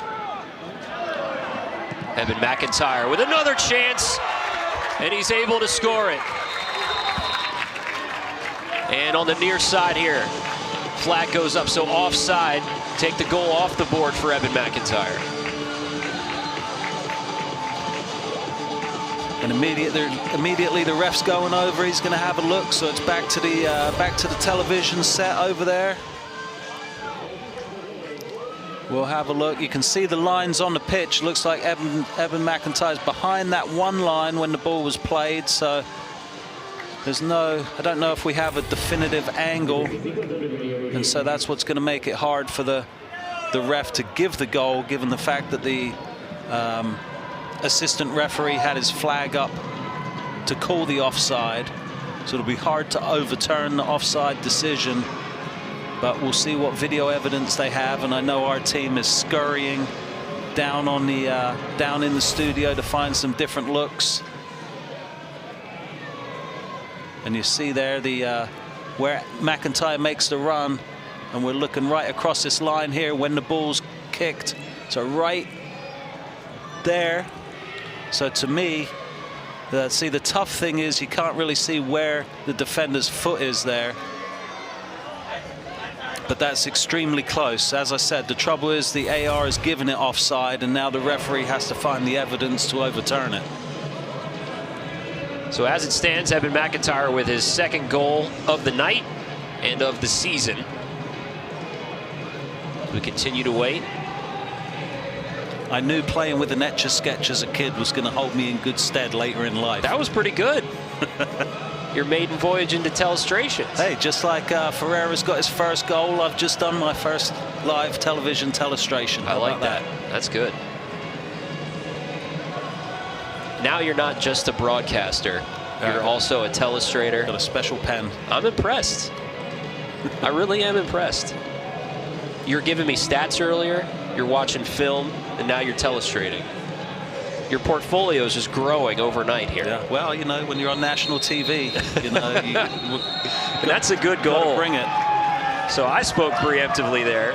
Took the goal away from Mr. McIntyre. I apologize. I have to be honest, I think the ref was over there looking at my telestration and realized once I drew the line. Yeah, yes. Well, the lines on the field do help. They do. It gave you a guide. So really, you're just coloring in the lines. Going to be lobbying for an assist on that one. So now 8 goals for Pitt. 30 shots on the night. It's been a dominant performance, and you know, not one that you would take for granted, but certainly a well-earned performance by the Panthers.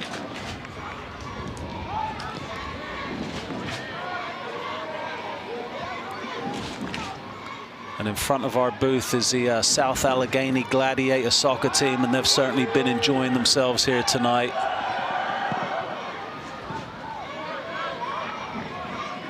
Heavily supporting the concession stand and all the fine fare there, but also participating in the celebrations of 8 goals. What was your pregame meal tonight? Chicken fingers and fries tonight, Kev. Yeah. It was delicious, really hit the spot. Is that sitting well with Perfectly, you? Good. perfectly, That's yes. good. Glad to hear that. I appreciate you lending me a couple fries also. You're welcome. Well, I'm watching my figure, so I don't want to eat all the fries I myself. understand. That's why I only had like 4 fries. I'm watching mine. I was using my binoculars. Bertrand laid it off there for Vicek. He got too much underneath it. More Panthers trying to get into the action. Yeah, I mean, everyone wants a piece of the action, and for these young guys, they've been waiting for their opportunity all season, and so, you know, they know what to do with the ball when they get it, and they're looking to get themselves on the score sheet too. That was a deflection. I apologize. So it earns a corner now for Pitt. Bertrand will go to take it. Bertrand's got great delivery. His future is bright here in Pittsburgh.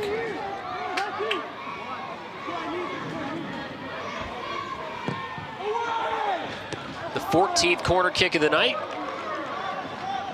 Goes over the crossbar. And into the crowd there. Got over the net. Souvenir for a lucky fan. That's right. Those aren't cheap. We're going to have to give that back. More subs coming on for Howard now.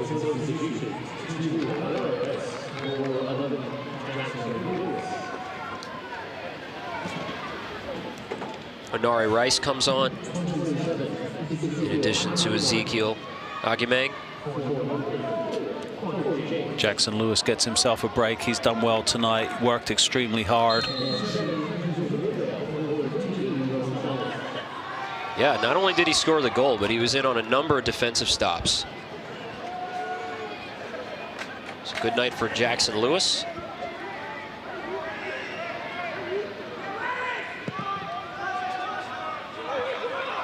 Excuse me, it was Marcus Lewis with the goal. Got to immediately correct myself.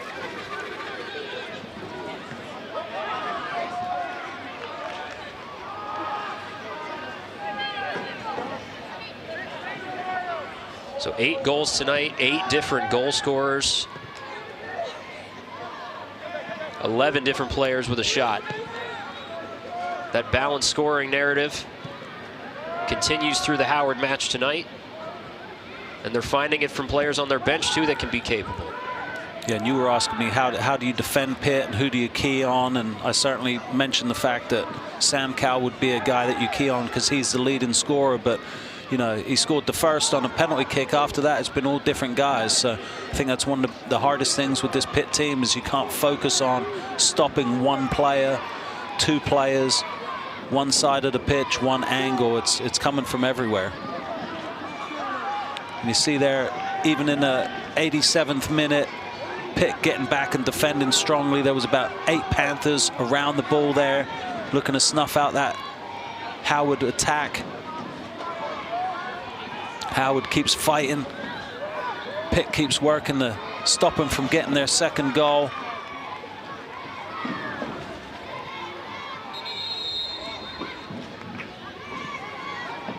Surprisingly, Pitt, with the scoring prowess that they do show, just averaged 12 shots a game on the year, and that's 14th in the conference. Tonight, they'll surely be able to inflate that number with 32 of them against the Bison.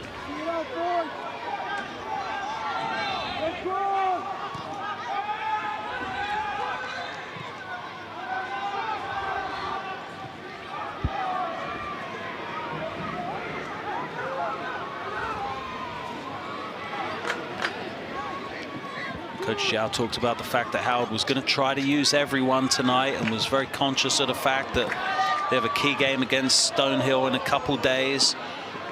Wanted to make sure that guys had an opportunity to show what they can do and prove themselves. And so, you know, they've done really well there. He wanted to see if the young guys could pull their own weight.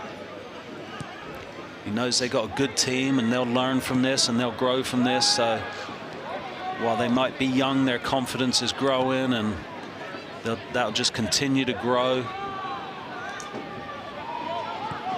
I'm sure they'll relish having this opportunity against a top team, and this will help them when they go down and play Duke shortly.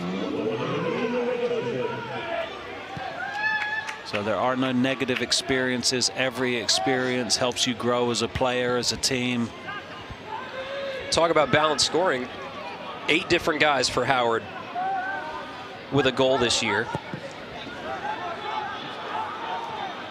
And with Marcus Lewis scoring tonight, you can make it 9. So they got some scoring up and down their roster as well. It's left out here for Zahir Dyke. Just under 30 seconds to play. Pitt still looking.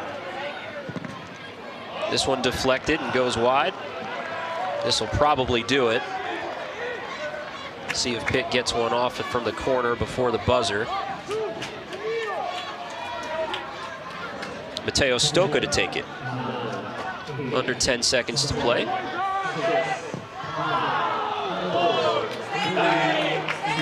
It's headed toward the net by Tim Byronlin. And there's your final score, 8-1. 7 different players with a goal tonight. Evan McIntyre with a couple. Santiago Ferreira with a